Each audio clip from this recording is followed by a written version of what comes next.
Oh, great Odin's raven. It's crazy. It's crazy. It's crazy. This is ridiculous. Okay, I'll go.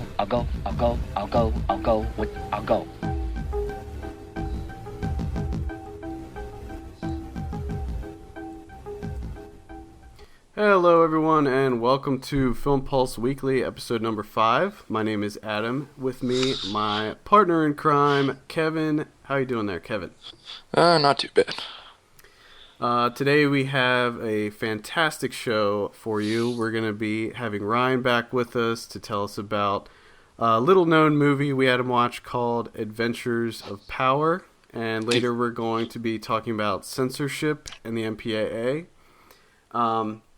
Let's, real quick, let's first try and decide here. Do you think that he liked this movie? No, I don't. I don't think he liked it. He actually sent me a text message when he was watching it on Friday and was like, I don't even know if I can finish this. So, we'll see. I look forward to it. Before we get into the movies we watched this week, I also wanted to tell you that earlier a few weeks ago, I said that I was reading Hunger Games and that that I was not liking it. Well, I'm almost done with the first book now. Ooh. And I'm upgrading my thoughts from hating it to tolerating it. Tolerating. It's actually not too bad. It's better than I thought it would be, but I'm not done yet, so it could still go either way. I will be seeing the movie, just, I guess, to compare it with the book. Especially because the book is R-rated. I mean, it should be, the amount of violence in it, I would think, would definitely be an R-rated movie. So, I'm thinking that they obviously dumbed down the violence to get to PG-13, but I think this is one of those situations where it could actually detract from the story. Mm-hmm. Because it's one of those things where it's like, you know, these young people, and they actually have to, you know, deal with the crazy stuff that's happening to them and deal with the fact that they have to kill each other. And I think by eliminating a lot of the blood and violence and stuff, it might, you know, detract from it a little bit. But is it because, you know, I've only seen, I think I saw one trailer and I just sort of heard about it here and there, but I always thought, to me, it seemed that it was just Battle Royale, essentially. Yeah, I mean, it's very similar. It's like, you know, children being forced to kill each other, but the way that the book works is that it's a lot more about just survival. They get into a lot more of like survival tactics, like, you know, building campfires at certain times so as to not be seen by other people, and like foraging for food and setting traps and hunting and that type of thing. So it has a little bit of a different tone, and it's very sci-fi. It takes place way in the future, and my biggest gripe about the book, and I'm sure subsequently the movie, is that the names of all the people are so ridiculous. I can't stand any of their names. Like, the main character's name's Katniss. Oh, yeah, that's right. And her sister's name's Primrose. Primrose. And there's just, all the names are so stupid, and that bothers me. And some of the terminology that they use it bugs me. Overall, it's kind of a cool story. I mean, I need to finish the first book to really say if I'm into it or not. And I'm definitely not going to read the other 2 books in the series unless it really turns out good. I was just going to ask, how many books are there? There's 3. It's 3. 3. Mm-hmm. Now, I don't know if... I'm assuming that they want to make a franchise out of the movies, too. So I'm assuming that the first movie covers the first book. But I don't know if they get into, like, the second book at all in the movie. I doubt it, though. Yeah. Oh, my goodness. Their names are terrible. Yeah, they're so stupid, dude. Like Haymitch and This is fantastic. Haymitch Abernathy. Really? Clove. Seneca Crane. Primrose Everdeen. Caesar Flickerman. and Claudius Templesmith. yeah, and Are you kidding me? her partner in the Hunger Games, his name is PETA, and he's a baker's son, so he's a baker, and his name's PETA, as in pita bread. Nice. So it's kind of dumb, and it does get very, very sci-fi. Like there's hovercrafts and like a lot of like scientific things that just don't exist. You know, like there's this. I don't think I'm giving too much away, but there's this like type of wasp that was like genetically engineered to like fight in like wars and stuff, and like they have to deal with those too, and they're like really, really deadly wasps that are like big and stuff. So it does get kind of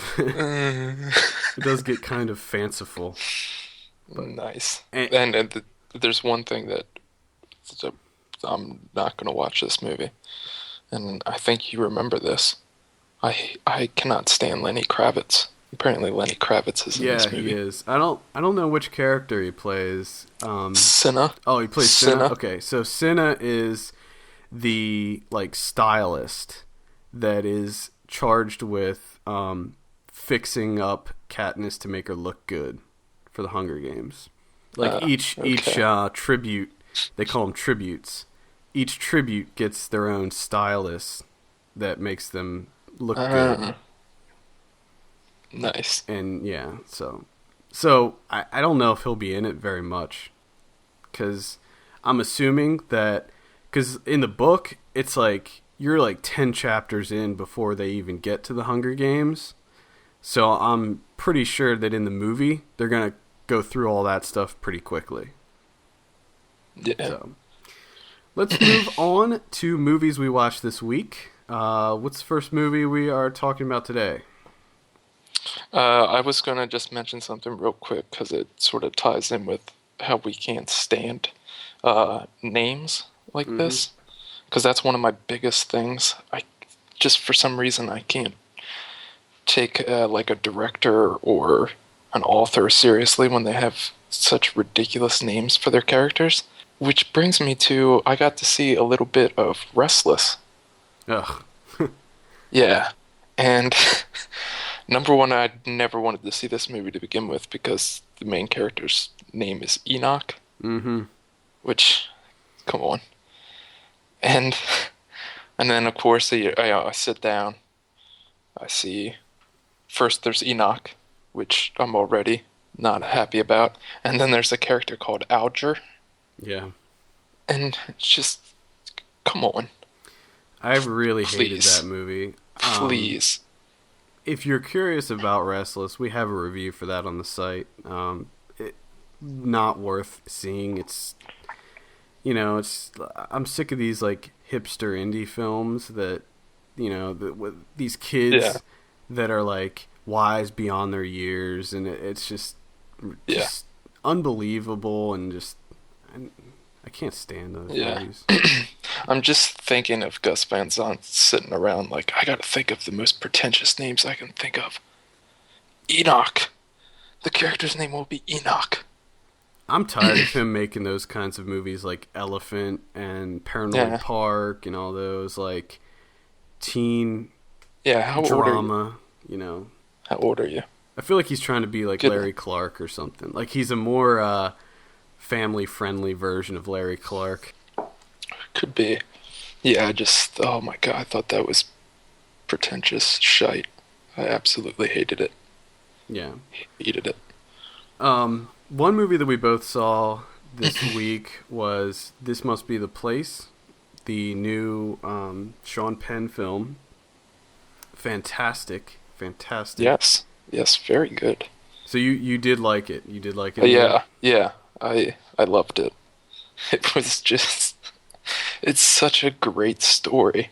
Mm-hmm. The whole premise is just... it's amazing.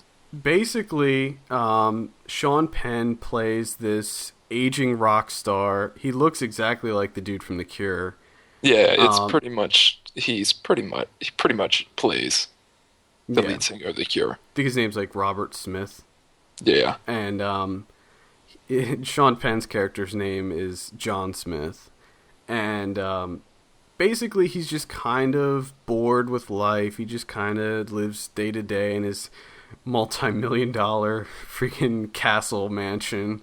And Yes. he's kind of going through a midlife crisis. And then he finds out that his father has died. And he lives in the United Kingdom, I believe. Is it the United Kingdom, or does he live in, I think he lives in the UK. And I think, what is it? I think he actually lives in, I think it might be like Scotland or something like that. Yeah, I think it might be Scotland. So basically he goes back to the States to attend his father's funeral, and it becomes apparent that his father never really approved of his lifestyle and never really liked him. He never felt like his father really loved him. But then he finds out that his father was a Holocaust survivor, and one of the things that he was doing before he died was trying to track down this Nazi that was in charge, or one of the guards or something in the prison camp that he attended, and he was looking for this Nazi to kill him. So Yes. Sean Penn decides that he's going to kind of pick up the mantle and find this Nazi that imprisoned his father and kill him. So he goes on this, it kind of turns into this like road trip comedy almost, where he goes all across the country looking for this guy, this Nazi war criminal. And it's very bizarre. It's very funny. The writing and the dialogue. I mean, Sean Penn, it's so great to see him going back to like a comedic role because he's so funny. Yes. A lot of interesting, colorful characters. The way it was shot was really cool too. I thought that the cinematography was really gorgeous. Just an overall really, really great movie. It felt like kind of it felt like almost like a Wes Anderson film to me. Very like quirky, like kind of just very interesting. But yeah, that was one of my early top favorites of the year so far. Yeah, it was. He did an unbelievable job, essentially playing the lead singer of The Cure. It was just his voice and just everything. Yeah, he had a very, very interesting voice. I think a lot of people had problems with that, because his voice is kind of it's very, very weird. soft and prissy. I would call it prissy. Yeah, prissy but sort of soft. But I thought that made it better. That it made it so much funnier to me. Yeah, delivering lines in that voice.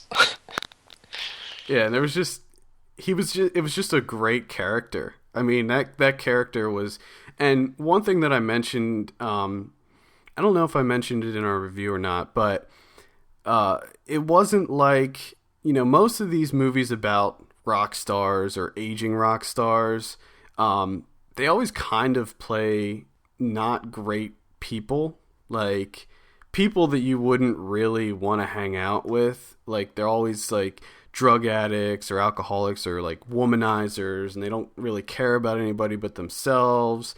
But his character was very likable.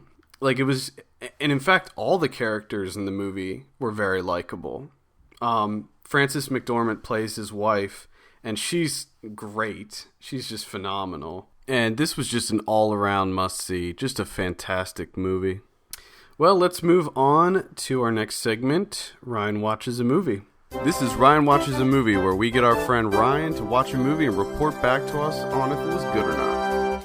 Oh no, Carl. The little kids got naked and had lots of sex. Welcome back, Ryan. what movie did we have you watch this week? The Adventures of Power.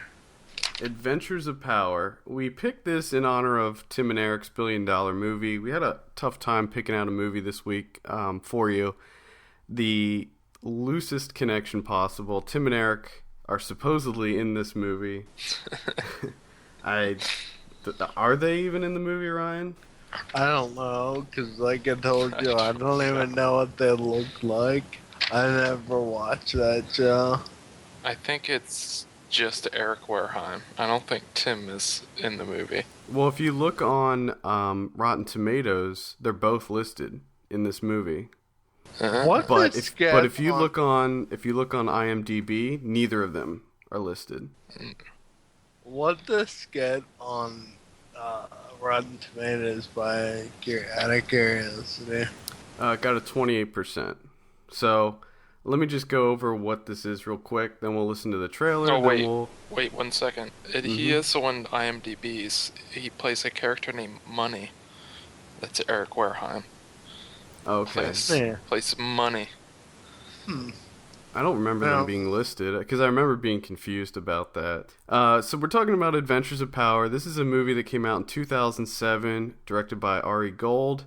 Not a lot of people heard of this little movie.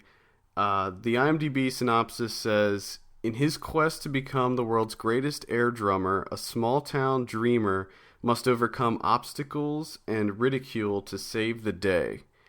It stars Ari Gold, Michael McKean, Jane Lynch, Shoshana Stern, and Adrian Grenier, who you may know from Entourage. So it has a pretty notable cast. I mean, those are all... Which, if you think about it, on Entourage, Jeremy Piven's character is named Ari Gold. Yeah, it is. I thought that was funny. Yeah, apparently they're friends, because they're in a band together. Called the Honey Brothers. It's interesting. The Honey Brothers. That is a terrible name for a band. Well, I don't know if Ari Gold's been in anything else or has done anything else other than Adventures of Power. He made some short movies, I think. Yeah, I think he did some short films before this. Yeah, this is his first full length. Let's go ahead and give a listen to the trailer for Adventures of Power. The first sound we hear is the beat of our mama's heart. But then the noise of the world drowns out that beat. Until we can't hear it anymore. I know it's too late for me to learn to play drums. I can still rock. My heart is old, holds my memories. You are a beautiful spirit. Oh, God. I love that little thing you do. I love your... Oh, no. It's very cute. It's not cute, Aunt Joni. People think it's amazing. You know I named you Power so that you'd be strong. I wanted you to be a man, not a pussyfooter. I'm not pussyfooting. I'm double bass drumming.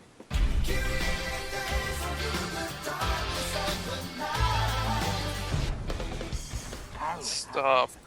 Stop it. Stop it. Please, stop it. So, Ryan, why don't you tell us about Adventures of Power? Well, you know the first thing I'd tell you. You know I know and heard of this because it's f***ing terrible. It is the worst movie that you guys may watch so far. I love it. Without a doubt. I don't even know where to start. This movie is just, I mean, normally you give me a movie and I watch it one time, but I actually had to watch this 2 times because the first time I thought it was so dumb that I couldn't even follow the story. This movie is just like the plot. I still couldn't tell you the entire plot because I could not follow it at all. I mean, some parts, yes, I can follow, but this movie is just filled with random bits of absurdity. It's crazy. First of all, there are many montages And I'm not sure if they were supposed to be funny because they were like making fun of the 80s, or if they were supposed to be like real thoughts. And it was supposed to, like, I don't understand. But anyway, I would imagine that they were supposed to be funny. Yeah, I think that it was supposed to be kind of like a parody. Yeah, because Ari Gold's synopsis calls it an epic comedy. I don't know. Well, Epic sure is was the word. Epic. It was an epic piece of shit. It was an epic failure. There, Adrian Grenier, or however the f*** you say his name. In this movie, he plays like this cowboy, like country music singer, but he's ghetto, like hardcore ghetto, but he's country. Listen, man, I'm not trying to explain the synopsis. I'm just explaining what you see in this movie. So, basically, from what I gather, the movie's about this guy who dreams of becoming a drummer, but realizes that he can't become a real drummer for whatever reason, so he decides to travel and become a world-famous air drummer. Correct. And you know what world famous means? That means he goes to New York and he's in a competition where the grand prize is $2,000.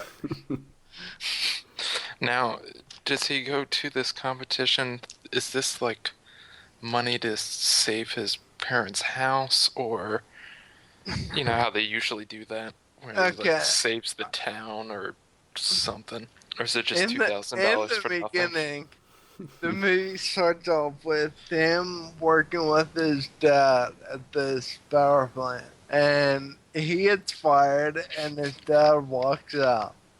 So no one has any money anymore. So he goes to win $2,000 to like support his family. Support his family for what? Like a month?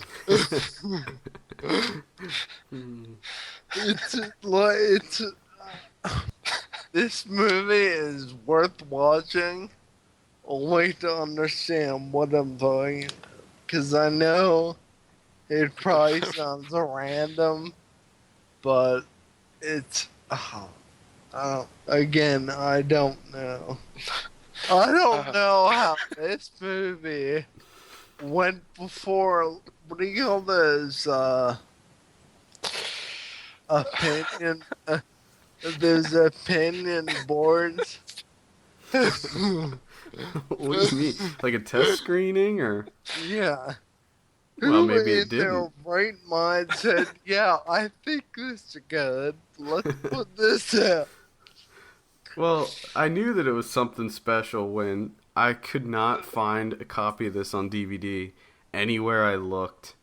It was just not to be found. Yeah. But the thing is, there's a lot of pretty big name people in here. I mean... Okay, here's the thing about the big name people. They have big name people, and they have a montage that has a Phil Collins song in it. I'm sure those famous people and the rights to play that Phil Collins song probably cost more than it may cost to make this movie. Probably.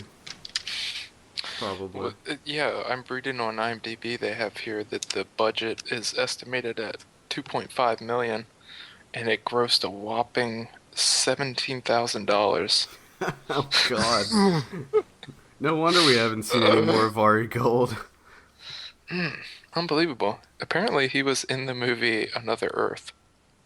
Yeah, you know, I did see that on his IMDb thing. Plus, he was in the movie Groove. Do you remember Groove? I loved Groove. That was a great movie. He was in Groove. Isn't the guy on Entourage based on them? No. It's on? I thought it was. Why would it be based on him? because Which- he's the a director, and that Adrian guy is one of his friends, so maybe, I don't know. No, I mean, Ari Gold and Entourage is like a huge, successful Yeah, no, agent. but I thought it was loosely based on Mhm. it. Very loosely. Loose in the name, in the way that their name is the same, and I would Yes. imagine that their name is just coincidentally the same. Yeah, I imagine that they were just like, you There's know, a, they borrowed his name for it.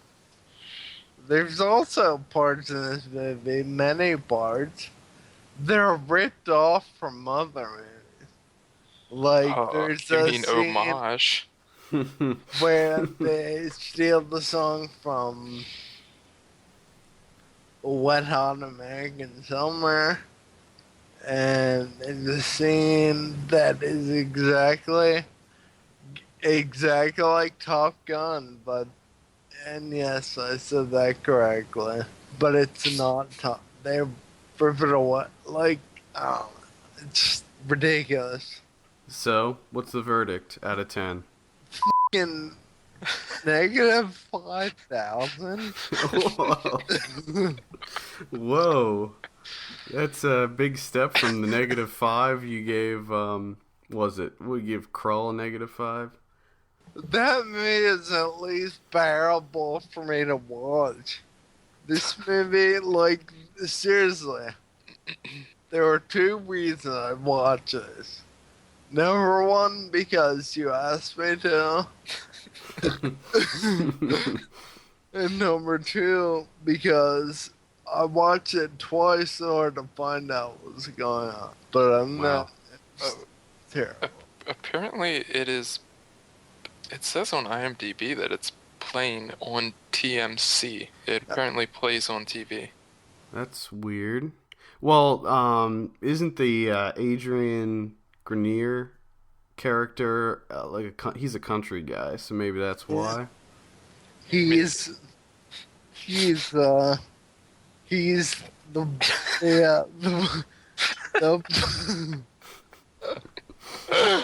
Sorry, Ryan, continue.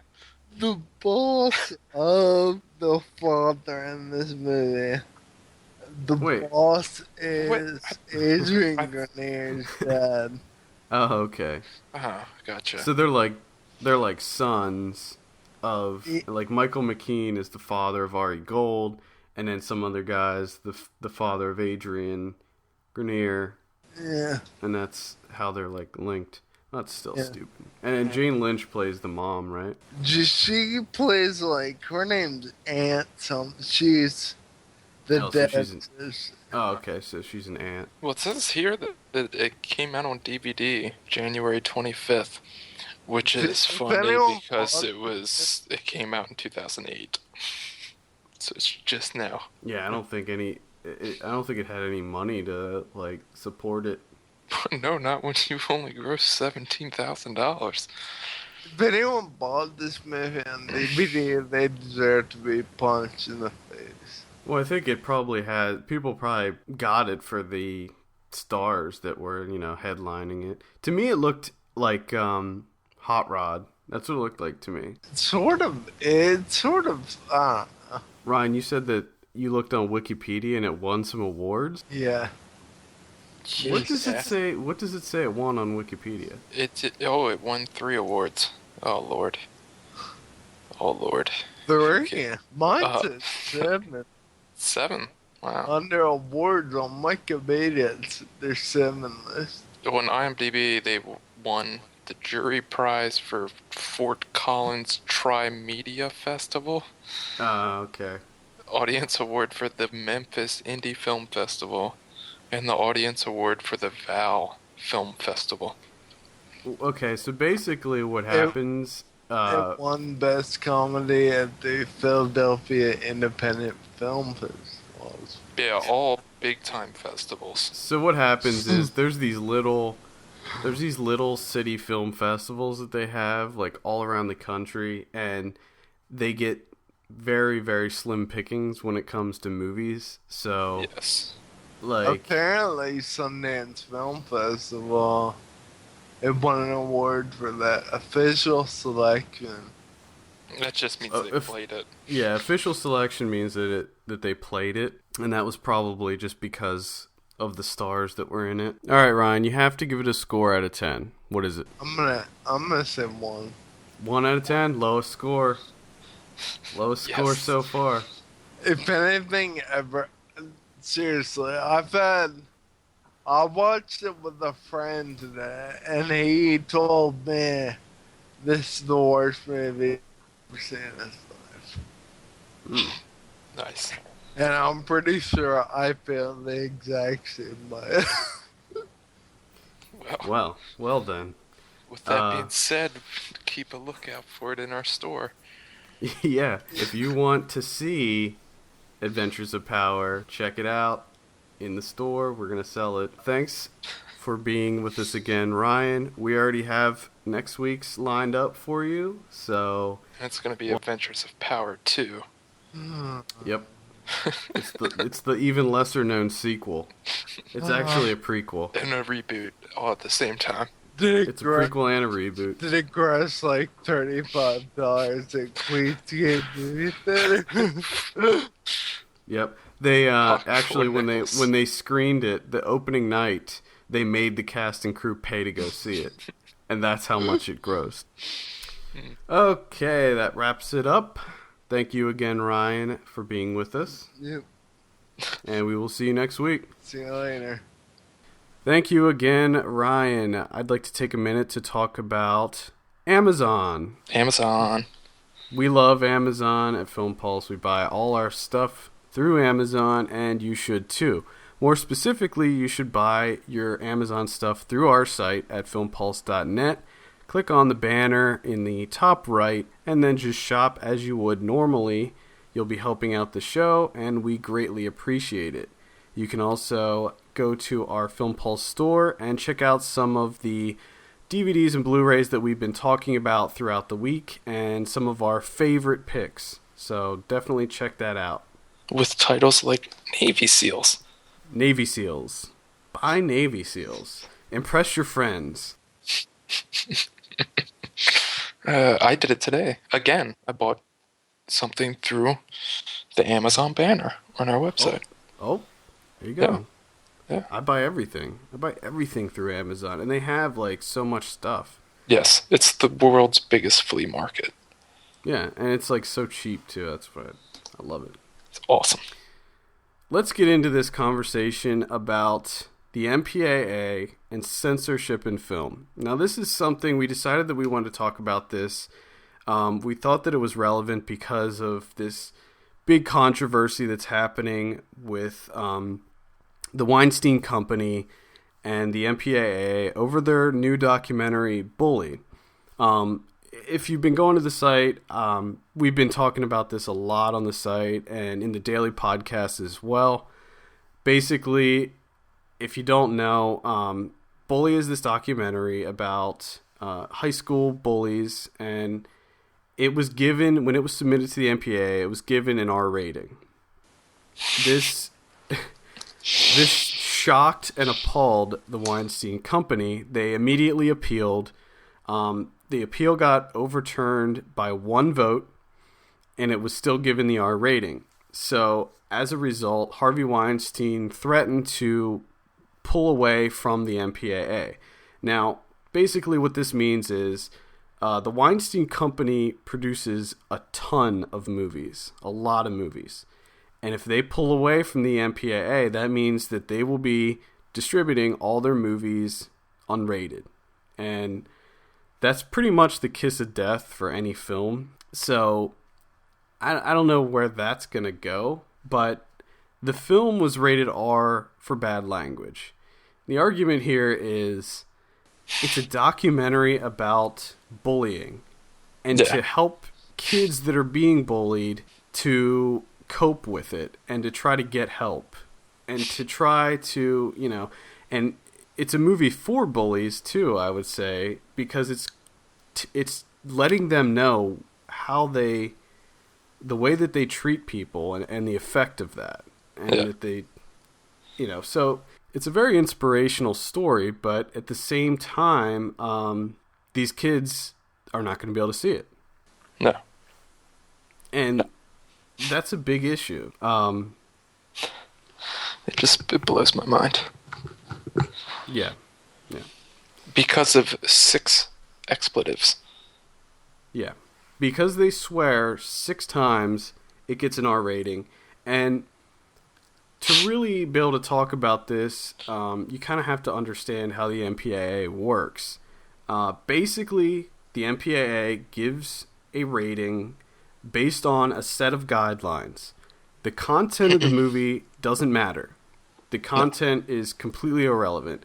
They go into a movie, they have a checklist, and anytime there's a swear word or a bit of nudity, they check something off on a piece of paper.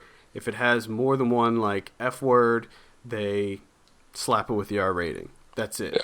Yeah. It doesn't matter how profound the film is, or anything. It's, if they swear, more than a set number of times, it gets the R. If you can say the F word once and still get a PG-13, but anything more than that, R. Which is completely ridiculous. So. Yeah. Because let's go back to, 6 expletives in bully. That's why it gets an R rating. Mm-hmm. So, now try and think back to when we were in school. How many swear words do you think we probably heard in a day at school, even when we were probably like 12 or 13 years old? Right. And I'm sure... a lot more than 6. Yeah, and in this movie, I'm sure that it's the kids that are saying these swear words. It's not the adults that are swearing in this movie. It's the film centers around kids. Yeah, it's just so bizarre to me that we're 6 expletives. Can't let my kids hear that when every day they go to school and they probably hear it 50, 60 times a day. Yeah, and probably much worse things than what they say in that movie. Oh, yeah. Yeah. Kids are creative. This has been an ongoing issue between filmmakers and the MPAA. This has been going on since the beginning of the MPAA. It's been a constant battle to try to get your movie out there. And this is just the latest, version of that. Last year we had Shame getting an NC-17 rating because of some male nudity, which I saw Shame, and I don't think that it was any worse than anything else. I mean, just because there's some male nudity, I don't think it should immediately get slapped with an NC-17. Yeah, because didn't you say that there's male nudity in Wanderlust? Yeah, I'm sorry. There's male nudity in Wanderlust. So, I forgot. I'm sorry. Wanderlust. Yeah, Wanderlust. Wanderlust. So, for those of you that don't understand how the rating system works, or for those of you that are overseas and don't understand how the U.S. rating system works, you have G, PG, PG-13, and R. Now, PG-13 was just introduced in 1984, so there's a lot of movies that came out before 1984 that have a PG rating that are much more violent than... and wasn't that because of Spielberg's movies? I think like so. Gremlins and something else. I know that Indiana Jones was one where they were kind of...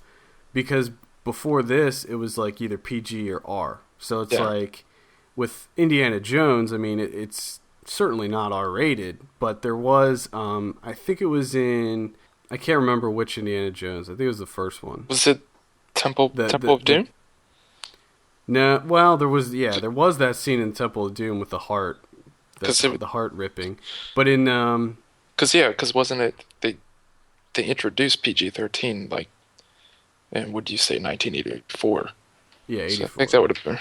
I think that was right after. Right after Temple of Doom. I think Raiders was the one that because the Raiders had that the face melding at the end, and it had the scene with the guy that walked into the propeller blade. Ooh, and that's correct. But if you look at Indiana Jones, it's rated PG. I mean, maybe they re-rated it since. No, then, they did. They did not. They did not. Yeah, I but didn't think I so. think it was on Spielberg's suggestion. I think he actually suggested the PG-13 rating, and they went with it. The first PG-13 movie was Red Dawn. That was the first one. And you can tell, if you watch Red Dawn, you can tell that, okay, yeah, they were kind of still not really sure how far they wanted to take it, because when Red Dawn came out, not only was it the first PG-13 rating, but it had more on-screen deaths than any other movie to date. Wow. Yeah. Also has Powers Booth. Yeah. And I think Patrick Swayze. it was one of Charlie Sheen's first roles, too, wasn't it, I think. Here, Dean Stanton. Leah Terrible Thompson. movie, though. Pretty terrible movie. Another movie that I think the first NC-17 movie. Now, before NC-17 came out, it was X. It was either R or X. And NC-17 came about, I'm pretty sure it was after they came out with PG-13. I think it was like the early, like maybe 1990 or like the late 80s. Yeah, I think it was 90. That's when they came out with NC-17. I think the first movie that got an NC-17, was it Showgirls? The first one I think was Henry and June. Oh yeah, I forgot about that. Directed by Philip Kaufman. Yeah. So that was the first one. And that got the NC-17 for sex. I'm pretty sure every movie that has received an NC-17 has been for sex.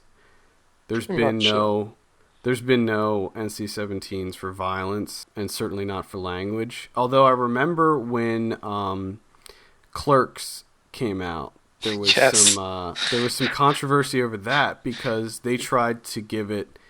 I think that they were trying to give that an NC-17. Yeah, they did at first because of, the dialogue, because they were just talking about sex. Yeah. And which, again, is just ridiculous. Yeah. I mean, and this kind of goes back to the bully thing, because the National Association of Theater Owners has stated if they put out Bully with no rating, they're going to treat it as if it were an NC-17. Now, I said before that putting out a movie not rated is the kiss of death. Well, putting out a movie that has an NC-17 rating is still a kiss of death. It's still... Yeah. A few years ago, all the big theater chains signed a pact, basically, with the MPAA that said they will not show any movies that are NC-17. Yeah. Or unrated. So if you make a movie and you get slapped with an NC-17 rating, you're pretty much screwed. It pretty much means that you're never going to make any money and nobody's ever going to see it. Yeah. Well, Shame, and a couple other movies too, sort of took it in a different way, and they looked at it as like a badge of honor. So that's why, Shame didn't even fight it. They were just like, oh great, NC-17, that's fine. Yeah, they didn't care, but a lot of it has to do with the director, because I think that sometimes the director's more lenient and works with the MPAA a little bit more to recut the movie to bring it down to that R rating, and then some directors are just completely set in their ways, and they're like, no, this is my movie, I'm not changing it for anything. If it gets an NC-17, so be it. And that's kind of how Shame was. And I think in the case of Shame, it did work in its favor, because it made it more like, I don't want to say notorious, but I guess notable, because it got the NC-17. And you do have to say, I mean, it's double-edged sword in a way, because it does help. A lot of people were talking about Shame, when they got the NC-17 rating, and of course everyone's talking about Bully getting rated R. That's a lot of publicity for these movies that otherwise, think if Bully just got rated PG-13 or whatever, and there was no hoopla over it, we'd probably be talking about it a little bit, but we're definitely talking about it a lot more now because of it getting slapped with the R rating. Oh, definitely. But I think in the case of Bully, like with Shame, that was great, and that probably helped sell some tickets to it. But with Bully, I think that they're more concerned about kids seeing it. Like, they really want, like, they had this big campaign where they were showing it to all these high schools around the country for free, and they had deals going with all these school districts where they were able to take their kids to go see this movie, and then after they got hit with the R rating, they could no longer do that. Yeah. And so I think in the case of Bully, yeah, it's certainly getting more notoriety, but at the same time, it's still going to hurt the movie because the people that the movie's intended for are still not going to be able to go see it unless they get, their parents to take them. Yeah. Or if they like sneak in or whatever. If it does go out unrated, then it's going to be really hard to see it. Most theaters won't even play it. Yeah. So in that case, I think it's kind of bad, especially because it's a movie that's meant for kids. I mean, yeah. It's meant to help kids. That's what, just, it's sort of bizarre. It's like, do they not realize that? I mean, I know that they say that they sort of go in, it doesn't matter what context it's in, but they have done it before where in context it's different. Take a movie like Saving Private Ryan. Mm-hmm. It's just bloody as all hell, but it's depicting World War II and everything, so in that context it's okay. Yes. It's okay. We're not going to give it an NC-17 rating or anything like that. Yeah, but I still think but still, I mean, if Saving Private Ryan had a lot of sex in it, I think that they would be more inclined to. But yeah, but also, true. actually, that and Schindler's List is another one that comes to mind where it was so graphic and brutal, but the MPAA was very lenient on it. But that brings me to my next point. The MPAA tends to be much, much more lenient on big budget studio films rather than low budget indies. This is very relevant to what's going on now because we're seeing a lot more indie films come out, and a good example is between Black Swan and Blue Valentine. They both came out around the same time. They both had the same type of sex scene in it that Black Swan, because it was a bigger studio film, was easily handed the R rating, whereas Blue Valentine was initially given an NC-17 because which was also Weinstein. Yeah, it seems like I think they just don't really like him that much. No, because I think he stands up to him. He really stands up to him, and he really stands up for the movies that he's backing, and he really goes to bat for those movies.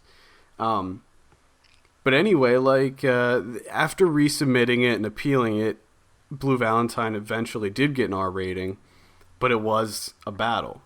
Yeah. And a lot of this is attributed to the members of the MPAA also being some of the major studio executives. So right there, that tells us that there's something wrong with how this organization is laid out. Yeah, there's definitely a conflict of interest.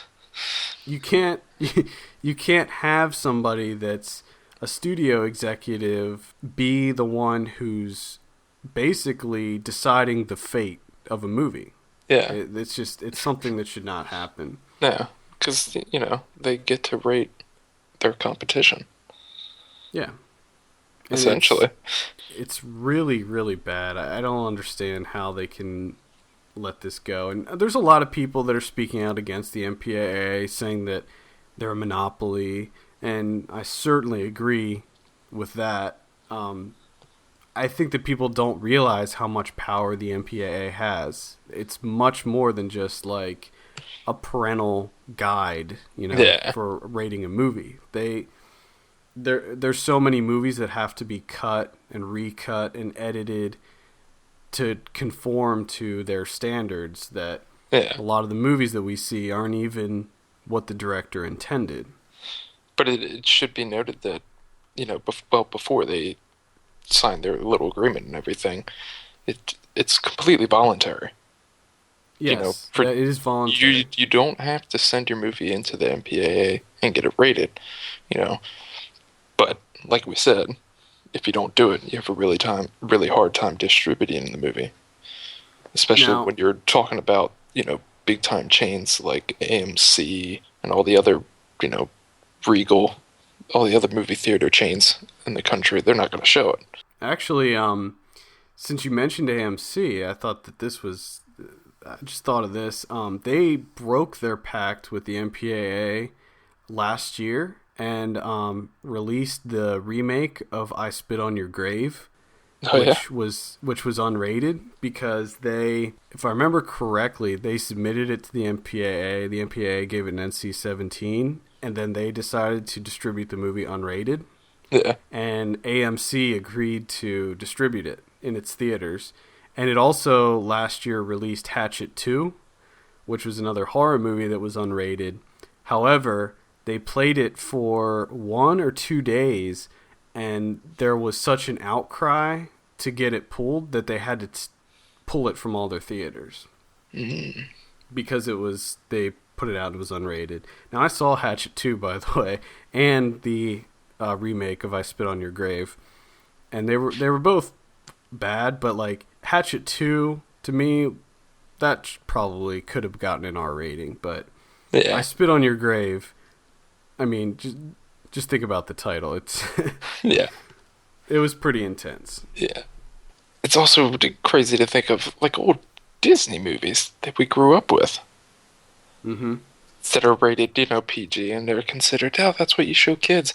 There's some terrible stuff in those movies. Yeah. Just terrible things. Yep. But that's alright. It's animated. Who cares? No, it's Disney. Disney can do Disney no wrong.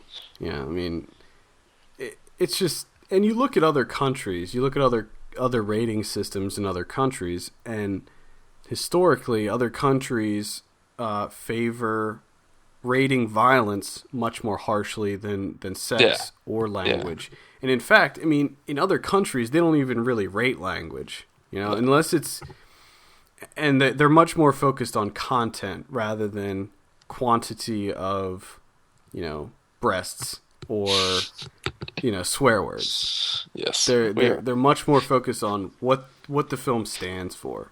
Yeah, we definitely seem to be a sexually repressed country. Oh, absolutely. Absolutely. And like, you look at, the BBC and BBC Two channels in the UK, and you can do whatever you want on those. You can do whatever you want. You can say whatever you want. You can, show nudity. I don't think they're allowed to show like gratuitous. Well, I think they have like sort of I think it's sort of like an unwritten, or it might even be written, where they have, after a certain time. Yeah. They can do whatever the hell they want. Yeah, I think it's just like, they've gotten a little bit better as far as TV goes with that. Because, like, now on TV, after 10 o'clock, you can say shit. Like, there's, like, FX and AMC shows. They can get away with saying shit. That's my favorite one, because to me, that's not even a swear word. No, come on. Like, shit and damn to me are not swear words. No. I think it needs to be revised. Like, I think that the entire MPAA rating system needs to be revised. They're using the same system that they developed in 1968. Yeah.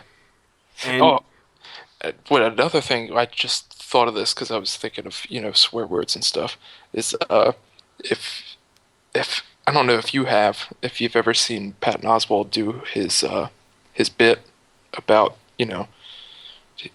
where he like cleans up his act, because he uses a lot of swear words and stuff. So he's like, okay, this is what I would normally say if I was just in a club or something. This is what you would hear. He's like, but this is what would actually work on TV. So he changes all this sexual stuff, and uses different words and everything, and it's actually allowed to be shown on TV. It's completely clean, but the way it's done is it sounds so much worse than if he just swore. It just sounds so disgusting and vile. But you can say it on TV. And he actually did it on TV and stuff. And it's just like, wow, they'll allow that, but simple swearing they won't allow. It's a no-go. That's a no-go. I mean, it's definitely time. I'm really hoping that this whole bully controversy stirs things up a little bit with the MPAA. I really don't think that people will let them, ruling over all these movies with an iron fist. I don't think that they'll stand for that for much longer. I really don't. I mean, when you look at, the exploitation films of the late 60s and 70s, they were so much worse than today. Yeah. And you could go to any theater in the country and see those. And to me, like, that's not progress. I feel like movies nowadays, even like the movies that are intended to, like, shock you, like Human Centipede movies and stuff. I mean, the second Human Centipede, I don't even think that got a theater run. I think that they came out with that straight to video on demand. I think the first one did get a limited theater run. But I think with the second one, they didn't even bother because they knew. Yeah. They knew. The first one, it's R-rated. I would say it's a hard R. The second one, there would be no way in hell that it would get an R rating. Yeah. It was so over the top and horrible. It's just terrible. It's one of those things that I wish people would realize that now they do, they have power. The MPAA definitely has power, but that's only because people perceive them to have power. Like, if they would just realize that, like, hey, we don't need the MPAA. We don't need this. People are going to watch movies without the MPAA rating them. So if they would just drop them. And that's something that I think is going to be happening a lot more in the future because we have services like On Demand. Yeah, exactly. We have that now. And Netflix and Hulu where there's anything goes. You can put anything you want on there, with the exception of like porn.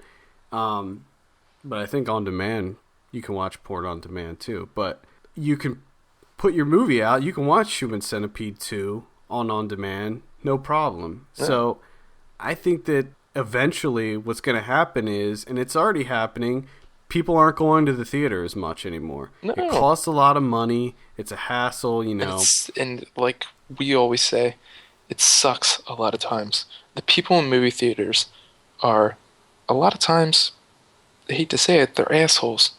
Yeah. They're very disrespectful, and sometimes it's just a fucking miserable experience. The casual moviegoer. Yeah, people talking, on their cell phones. It's just, oh my God.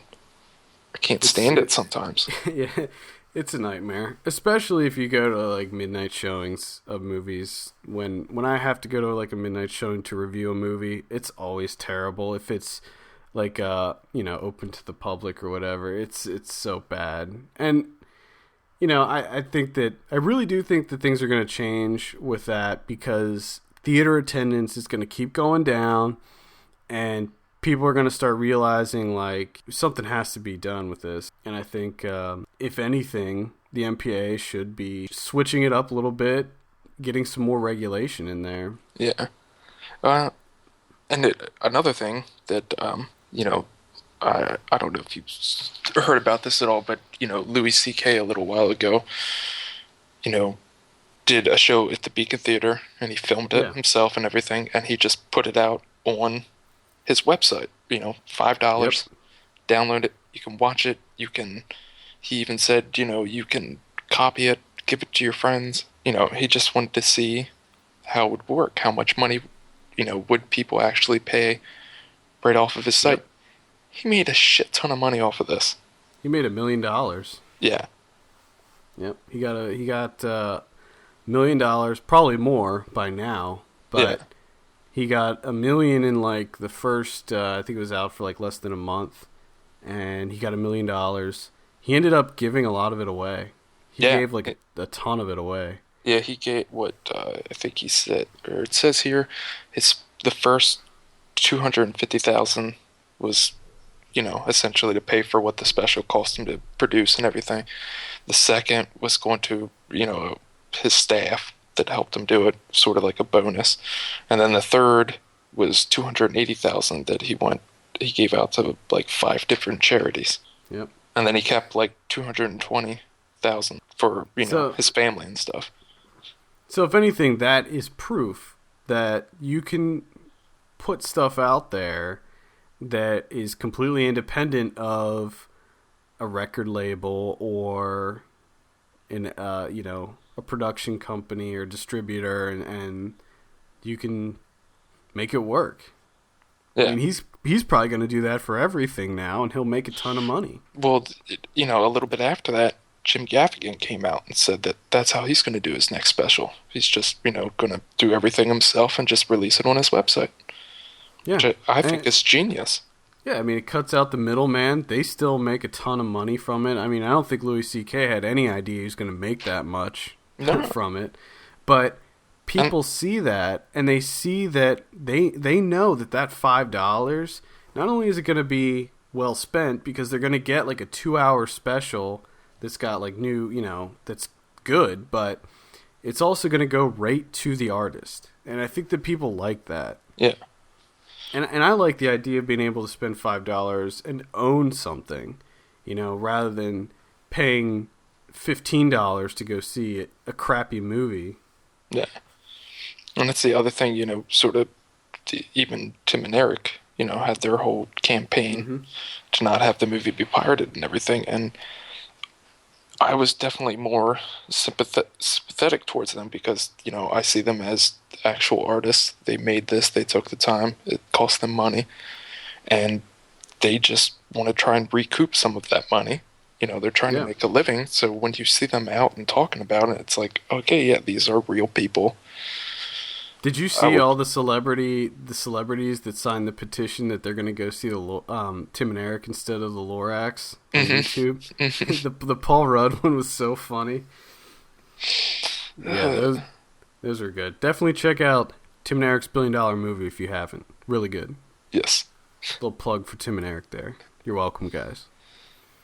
Well, I think that did you want to add anything about film censorship and the MPAA? Just one thing real quick. MPAA can go itself. And I hate them. That's about it, really. Yeah. Go yourself, MPAA. We don't want you here anymore. Get out. I hate your face. One other quick thing that we'd like to add. You should definitely check out the movie. This film is not yet rated. It gives a much more in-depth look at the MPAA. And it's just a fantastic documentary directed by Kirby Dick. Definitely check that one out. Yes. Absolutely. If you're interested in the MPAA ratings and how everything works, definitely check that out. The movie itself got an NC-17 rating, so it's definitely worth checking out just for that. Which didn't they like not go with it? They just went unrated. They released it unrated, I thought. I don't remember. I remember that's actually a plot point in the movie.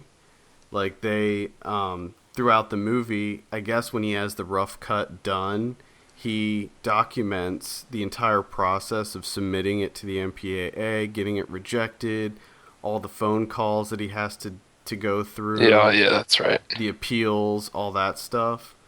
And he did lose all the appeals. Basically, in the movie, they show clips from other movies that got the NC-17, like the clip that made it an NC-17. So naturally, they're going to give that movie an NC-17. But he also really pissed him off by making that movie. Yes. Because basically, the MPAA is, for all intents and purposes, they're a secret society. I mean, they don't let... It's not public record who the members are, and it's very secretive. And he, in the movie, uncovers a lot of the identities of the people who are in the MPAA, and it's just a great movie, and it should definitely be checked out by anybody that's into film.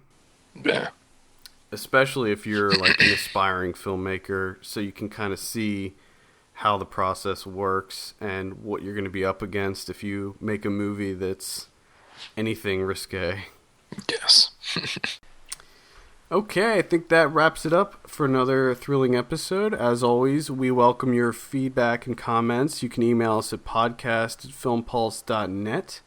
You can also check out our site and comment on any of our articles, any of our podcasts. Just go to www.filmpulse.net. We can also be found on Facebook, Twitter, iTunes, Stitcher, all the places that you would imagine. Tweets.